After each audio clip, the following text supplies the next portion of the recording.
Ituturo ko sa inyo ang buko bilo-bilo with latik na napakasarap pang merienda. May naitabi nga pala akong 3 buko sa fridge dahil ang kinailangan lang namin dito is yung sabaw. So, imbis na itapon, ginawa kong kapaki-pakinabang.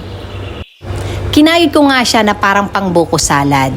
Parang gagawa lang tayo ng buko salad pero ito ay isasahog natin sa bilo-bilo. Gawin muna natin yung unahing lutuin yung buko. Lagyan natin ng 3 tablespoon brown sugar tsaka gatas. Kung meron kayong fresh milk, mas maigi. Pero kung wala, pwede din naman ng tubig. Pinatakan ko nga rin pala siya ng vanilla para mas masarap at mabango yung ating buko. Papakuluin lang natin siya ng ilang minuto hanggang maluto lang ng konti yung buko. Hindi naman kailangan natin patuyuin yan kagaya ng minatamis o nung bukayo. Hindi siya malagkit at hindi rin siya malabsa. Ganyan lang dapat yung kalalabasan niya. Kailangan lang naman ma-absorb niya yung sugar, gatas at yung vanilla na ilinagay natin para mas malinam na mamaya paglagay natin dun sa bilo-bilo. At ito na nga, gumamit tayo ng 1 pack glutinous rice flour. Marami itong mabibili sa supermarket, mapa-abroad man o Pilipinas. Pagdating naman sa tubig, huwag natin biglang ibubuhos yung tubig. I-adjust nyo na lang yung paglagay. Makikita nyo naman yan na habang paunti-unti tayo naglalagay, mapapansin natin na kung pwede pa ba siyang dagdagan or hindi na. Basta sa akin, unti-unti ang ginagawa ko at gagamitan ko siya ng spatula. Then after that, saka ko ngayon kakamayin para mas maayos yung pagkakamix ko ng harina. Karamihan namang mga Pilipino marunong magluto o gumawa ng ganitong klaseng kakanin dahil isa ito sa mga madali lang lutuin pang merienda sa Pilipinas. O kahit dito sa abroad, talaga namang hinahanap natin yung mga ganitong klaseng pagkain. At ito na nga, maglalaro na tayo, Chares. Gusto kong gawin ito lagi. Kaya nga isa ito sa mga pinaka-favorite kong merienda. Kaya ito tinawag na bilo-bilo dahil bilog-bilog. Ito na nga pala yung nagawa natin doon sa isang pack ng glutinous flour.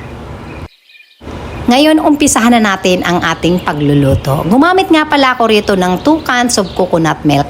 Wala kasi rito masyadong mabibili nung sariwang gata. Kung may mabibili tayong sariwang gata, mas okay yon. Pero ang ginamit natin dito, yung nasa lata lang. Naglagay nga rin pala ako ng 1 tablespoon of vanilla dahil wala tayo ritong buko pandan. May makikita ka man dito pero kailangan sadyain mo doon sa mga dapat bilihan. Medyo malayo-layo tayo kaya kung ano ang meron sa kusina, yun na lang ang dapat nating ilagay. Yung linagay ko nga palang brown sugar, inadjust ko lang dahil medyo matamis na rin yung ating buko. At meron nga rin pala akong small sago pearl na naitabi sa freezer, ininit ko lang at ilinagay ko ngayon sa bilo-bilo para mas masarap talaga ang ating merienda. Ilinagay ko na nga rin pala ang sago pearl, haluin lang natin ng maigi at antayin natin kumulo ng ilang minuto. Bawat tao may kanya-kanya tayong way ng pagluluto. Sa akin mga mare, pag nagluluto ako ng bilo-bilo, hindi ko gagamitan ng kahit anong pangpalapot dahil mas gusto ko kusang lalapot siya, magmumula siya mismo doon sa pinaka-bilo-bilo or doon sa ginamit nating glutinous flour. So ito na nga, ilinagay na natin ang buko na minatamis na ginawa natin kanina.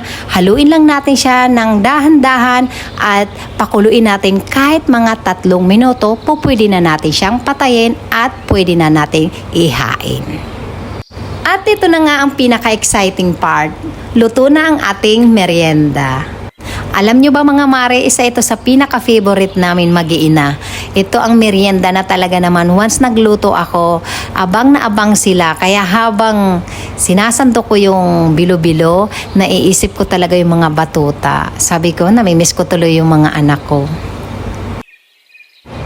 At eto na nga, naglagay na tayo ng toppings mga mare. Nagtira nga pala ako ng konting buko kanina at naglagay din ako ng latik sa ibabaw. Ayan na nga ang ating buko bilo-bilo with latik. O, diba? Napakalinamnam nito mga mare, kaya subukan nyo na.